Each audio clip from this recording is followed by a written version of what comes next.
প্রিয় দর্শক, আপনাদেরকে স্বাগত জানাচ্ছি রতন তালুকদার লাইভে।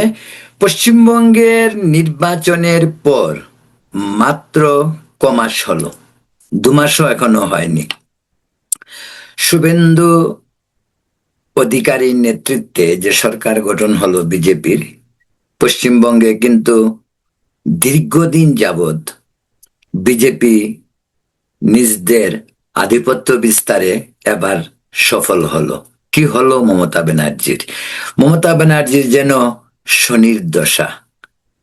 দলের অবস্থা একেবারে লেজে গোবরে। আচ্ছা, কেউ কেউ ভেবেছিল যে মমতা ব্যানার্জির মতো এমন জনপ্রিয় নেত্রীর দল ভেঙ্গে খান খান হয়ে যাবে।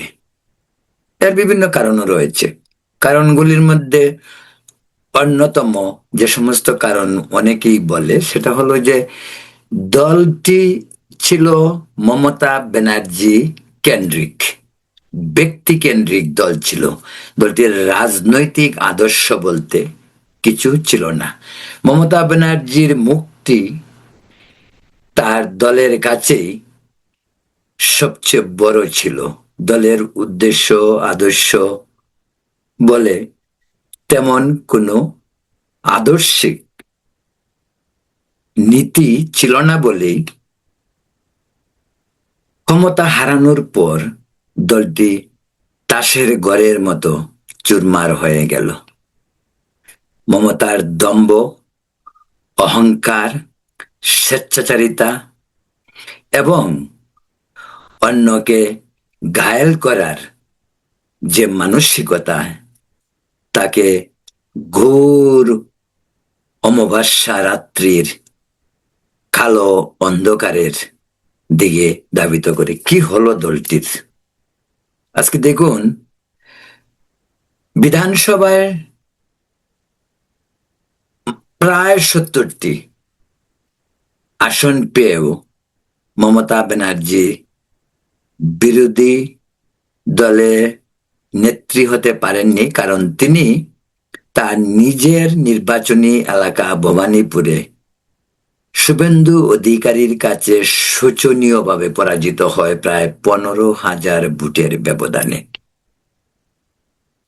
বিজেপির ডাবল ইঞ্জিন সরকার, বিজেপির দীর্ঘদিনের খায়েশ পূরণ হলো এই নির্বাচনে তাদের জয়ের মাধ্যমে। তারপর এত দ্রুত, এত তাড়াতাড়ি এই দলটি চুরমার হয়ে যাবে, এক টুকরা দু টুকরা নয়, দলটি 3 টুকরো হয়ে এখন এক ধরনের আশ্চর্যজনক ঘটনা। মানুষ ভাবতেও পারে না, কেউ কখনো চিন্তাও করেনি, কসমিন কালেও কেউ ভাবেনি মমতার মতন প্রচন্ড দাপটের নেত্রীর এই পরিস্থিতি হতে পারে। আজকে মমতার সঙ্গে সংসদে তাদের 38টি, অ্যাকচুয়ালি 28টি সংসদীয় লোকসভার সাংসদ ছিল। 28-এর মাঝে 8 জন চলে গেল। রাজ্যসভায় একের পর এক সাংসদ পদত্যাগ করছেন। 65 জন নিয়ে ঋতুব্রত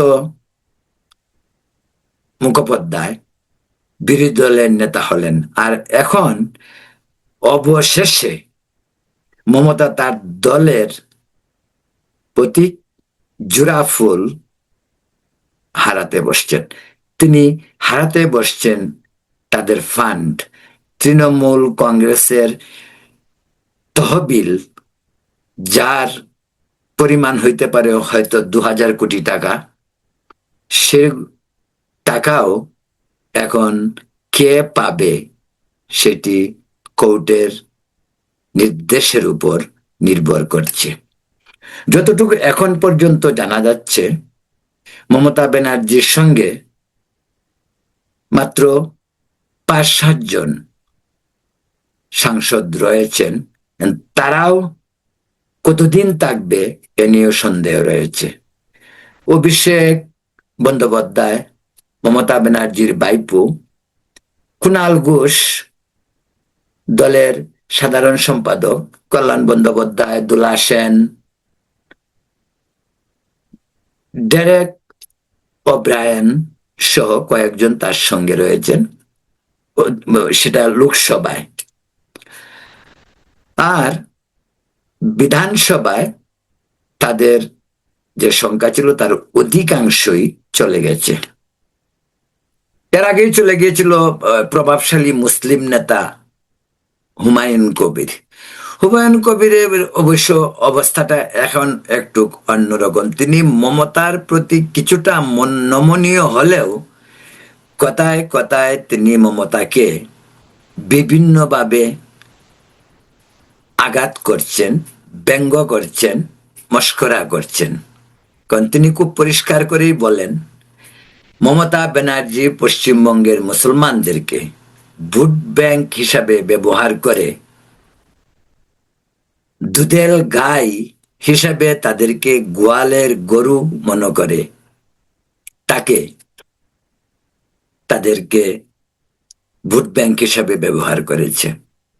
যে বিষয়টি এখন হুমায়ুন কবির অত্যন্ত খোলামেলা ভাবে বলছেন। এদিকে হুমায়ুন কবিরের আরো একটি সমস্যা হলো, হুমায়ুন কবির দল ছেড়েছেন, তিনি আবার ওখানে বাবরি মসজিদ বানানোর জন্য প্রস্তুতি নিচ্ছেন এবং সেটার কাজও শুরু হয়েছে। সেই 100 কোটি টাকা ব্যয়ে তিনি সেই মসজিদ করবেন। মসজিদ তার ইচ্ছে, একটি ধর্মীয় প্রতিষ্ঠান, উপাসনালয় করতেই পারেন তিনি।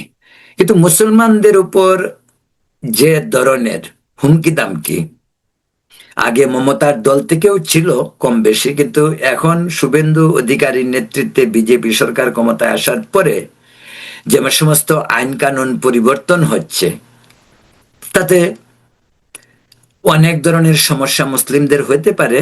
যদিও শুভেন্দু অধিকারী নিজে বলছেন, যারা পশ্চিমবঙ্গের মুসলমান, যারা রাষ্ট্রবাদী মুসলিম, তাদের জন্য বিজেপি সরকার কোনো হুমকি নয়। পশ্চিমবঙ্গ শুধু হিন্দুদের নয়, পশ্চিমবঙ্গ মুসলিমদেরও। শুধু অনুপ্রবেশকারী যারা বাংলাদেশ থেকে পশ্চিমবঙ্গে অনুপ্রবেশ করে এতদিন সমস্ত সুযোগ সুবিধা নিয়েছেন, সেই সমস্ত সুযোগ সুবিধা থেকে বাংলাদেশি অনুপ্রবেশকারী মুসলিমরা বঞ্চিত হবেন এবং তিনি তাদেরকে বাংলাদেশে ফেরত পাঠাবেন। আপনারা জানেন ইতিমধ্যে পুশিনের নামে ভারত থেকে বাংলাদেশি মুসলিম যারা অনুপ্রবেশ করে ভারতে গিয়েছিল কাজের সন্ধানে, দীর্ঘদিন যাবৎ যারা বসবাস করেছিল, এমনও পাওয়া গেছে যেখানে 2 দশক 3 দশক 4 দশক আগেও বাংলাদেশ থেকে যারা পশ্চিমবঙ্গে গিয়েছিল জেনারেশন, তাদের যে নতুন প্রজন্ম এবং যারা ভারতে জন্মগ্রহণ করেছে, তাদের জন্য ভারতে স্থায়ীভাবে থাকা এখন কঠিন হয়ে দাঁড়িয়েছে। যাই হোক, বলছিলেন যে মমতার দলটাই তো শেষ হয়ে গেল। কে ভেবেছিল যে মমতার দল এমন ভাবে ভেঙে যাবে? আর সবচেয়ে আজকের একটি ঘটনা আপনাদেরকে বলতে চাই, সেটা হলো যে একেবারে নিঃসঙ্গ হয়ে গেলেন এই প্রচন্ড দাপটের পশ্চিমবঙ্গের সাবেক মুখ্যমন্ত্রী মমতা ব্যানার্জি। বিভিন্ন ইস্যু ভিত্তিক তিনি কোর্টে যাচ্ছেন। অনেক সময় ওনার যে সমস্ত মামলা, সেই মামলাগুলি বিচারপতিরা কেউ নিচ্ছেন, কেউ নিচ্ছেন না, কেউ খারিজ করে দিচ্ছেন, এই ধরনের ঘটনা ঘটছে। বলতে গেলে মমতা একেবারেই অসহায়, একেবারেই নিঃস্ব, এবং তিনি ঘর থেকেই বেরোচ্ছেন না। আজকেই কলকাতা থেকে একজন জানালো, মাঝে মধ্যে যে কজন এখনো মমতা ব্যানার্জির সঙ্গে রয়েছে, যেমন কুণাল ঘোষ থেকে শুরু করে দুলা সেন, কল্যাণ বন্দ্যোপাধ্যায়, ডেরেক ওব্রায়ান সহ কিছু লোক, আর অফকোর্স তার ভাতিজা যে অভিষেক ব্যানার্জি, তিনিও মাঝে মাঝে যাচ্ছেন মমতা ব্যানার্জিকে দেখতে, কারণ তিনি একেবারেই ঘর থেকে বেরোচ্ছেন না এবং তিনি নিঃসঙ্গ। কিন্তু প্রশ্ন এখানে আরো একটি বিষয়, সেটি হলো বাতিজা বা বাইপো অভিষেক ব্যানার্জির বৃত্ত বৈভব, দাপট, এসব নিয়ে কিন্তু বিস্তর মামলা চলছে। যে কোনো সময় তিনি গ্রেফতারও হতে পারেন, সম্ভাবনা প্রবল। কারণ তার পাহাড় সম অর্থের যে সন্ধান, তার বিশাল বিত্তবৈভব, বাড়ি, অট্টালিকা, এসব নিয়েও এখন প্রশ্ন উঠেছে, যে কারণে ভারতের সেন্ট্রাল গোয়েন্দা সংস্থা থেকে শুরু করে পশ্চিমবঙ্গের রাজ্য গোয়েন্দা সংস্থা সকলেই এগুলি তদারকি করছেন এবং প্রায় সময়ই তদন্তের স্বার্থে তারা অভিষেক ব্যানার্জির বাড়ি কালীঘাটে, শান্তিনিকেতনে তল্লাশি করতে যাচ্ছেন। এমনকি হালকা তল্লাশি কিন্তু মমতা ব্যানার্জির বাড়িতেও হয়েছে। যে এই যে মমতা ব্যানার্জির এই অবস্থা, এতে পশ্চিমবঙ্গের রাজনীতিতে একটি বড় ধরনের ধাক্কা। কিন্তু কেন মমতা ব্যানার্জির এরকম পরিণতি?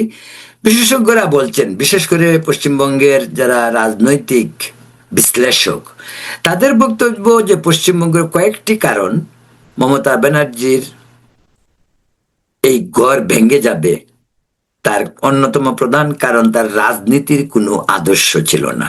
তার রাজনীতির মুখটা ছিল তিনি, যদিও তিনি মাটি মানুষ নিয়ে কথা বলতেন, তারপরেও কিন্তু তিনি নিজকেই এস্টাবলিশ করেছিলেন দলের মুখ, দলে তিনিই স্বর, তিনিই শেষ কথা, তিনিই শুরু, তিনিই শেষ। এভাবে দল চলতে পারে না। যে কারণে 15 বছরের শাসনের অবসান ঘটার সাথে সাথে দলটির মাঝে এক কালবৈশাখী ঝড়ের মতো দমকা হাওয়া এসে ভেঙ্গে চুরমার করে দেয়। কেউ কিন্তু তা ভাবেনি দলটি বিপদে পড়তে পারে। ক্ষমতাহীন মমতা বন্দ্যোপাধ্যায় দলকে কতটুক ধরে রাখতে পারবেন এ নিয়ে যথেষ্ট সন্দেহ আগে ছিল। কিন্তু এত দ্রুত, এত তাড়াতাড়ি, 1 মাসের মাথায় কোথায় সেই কলকাতার মেয়র ফিরহাদ হাকিম, মমতার ডান হাত বলে পরিচিত, 28 জন সাংসদের 20 জন বিদ্রোহ করে বসলো, রাজ্যসভায় 12 জন সাংসদের পর্যায়ক্রমে পদত্যাগ, বিধানসভায় 70 জনের 65 জন চলে গেল।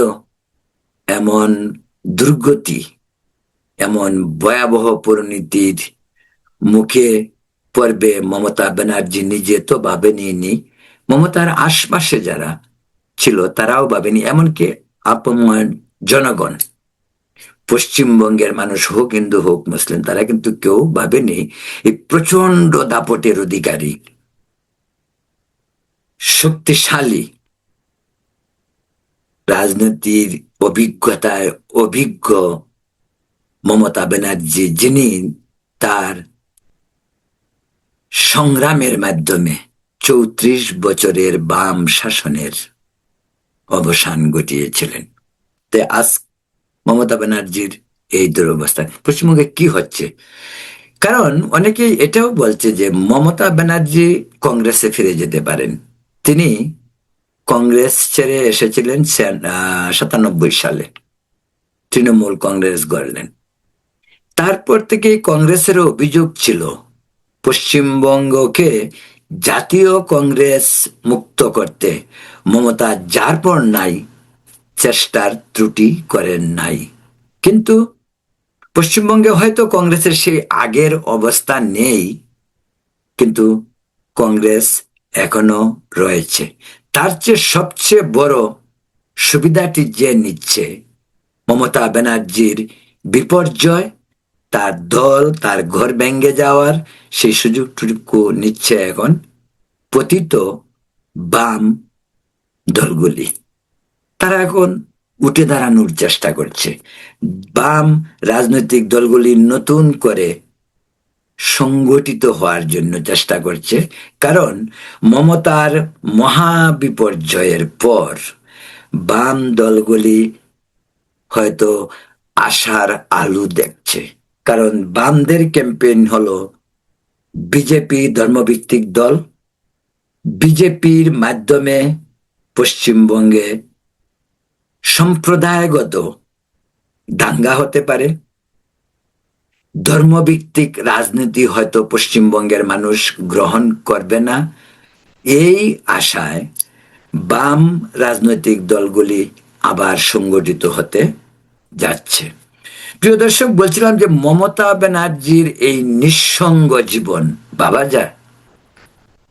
এর নাম রাজনীতি। রাজনীতিতে যদি আদর্শ না থাকে, রাজনীতিকে যদি ব্যক্তিকরণ করা হয়, পারিবারিককরণ করা হয়, মুষ্টিমেয় দু একজনের হাতের মুঠোতে রাখা হয়, সেই রাজনীতি টিকে না। কারণ রাজনীতির আদর্শটাই যদি কোনো ব্যক্তি হয়, সেই রাজনীতির ধ্বংস অনিবার্য। এবং মমতা বন্দ্যোপাধ্যায়ের সেই রাজনীতির কারণেই আজকে তার অনিবার্য ধ্বংস মানুষ অবলোকন করছে, যে বিষয়টি পশ্চিমবঙ্গের অনেক মানুষই হয়তো মানেননি বা মানতে পারেননি। তিনটি টুকরা হলো দলটি, তিন টুকরা তৃণমূল কংগ্রেস।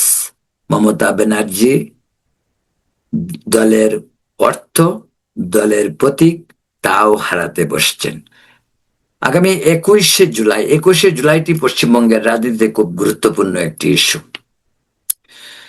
21শে জুলাই মমতা ব্যানার্জি ভিক্টোরিয়া পার্কে জনসভার জন্য আবেদন করেছেন। সম্ভবত এখন পর্যন্ত আজকে পর্যন্ত যেটা জানা গেছে, সেই জনসভার পারমিশন তিনি পাচ্ছেন না।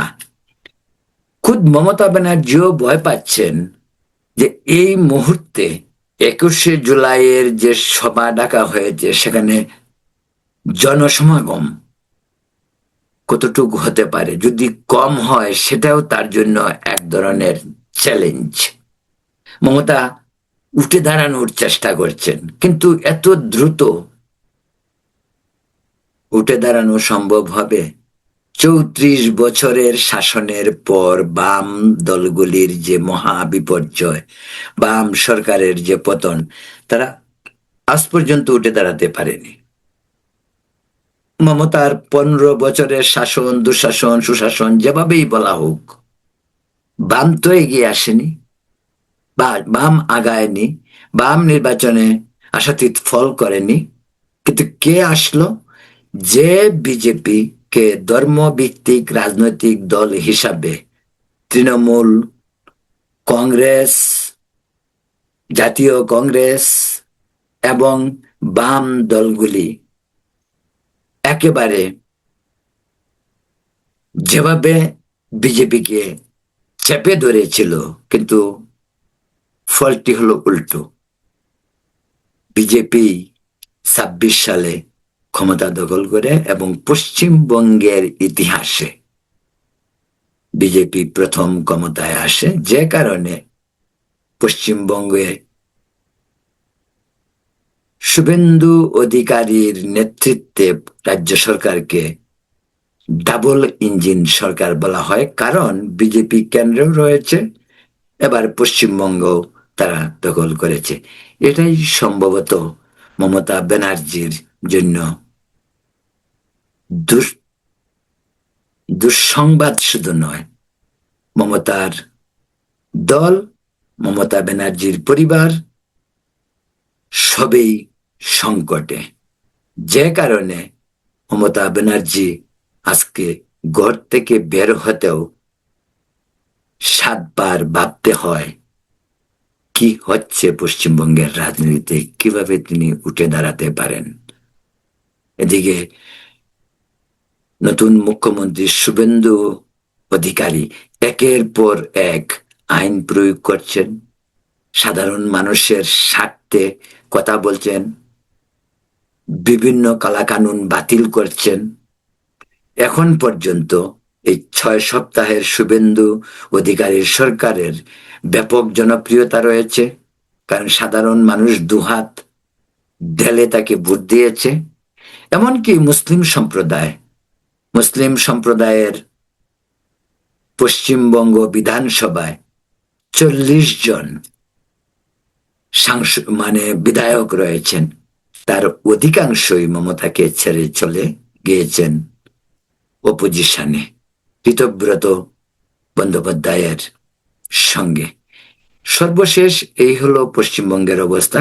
আরো ইন্টারেস্টিং খবর কদিনের মাঝে পাওয়া যেতে পারে যে আসলে মমতা ব্যানার্জি কি দলের প্রতীক জোড়া ফুল এবং দলের যে ফান্ড, যে অর্থ তহবিল রয়েছে, সেটি তিনি রক্ষা করতে পারবেন কিনা সেটাই দেখার বিষয়। প্রিয় দর্শক, এখন এ পর্যন্তই। ভালো থাকুন, সুস্থ থাকুন, নিরাপদ থাকুন। ধন্যবাদ।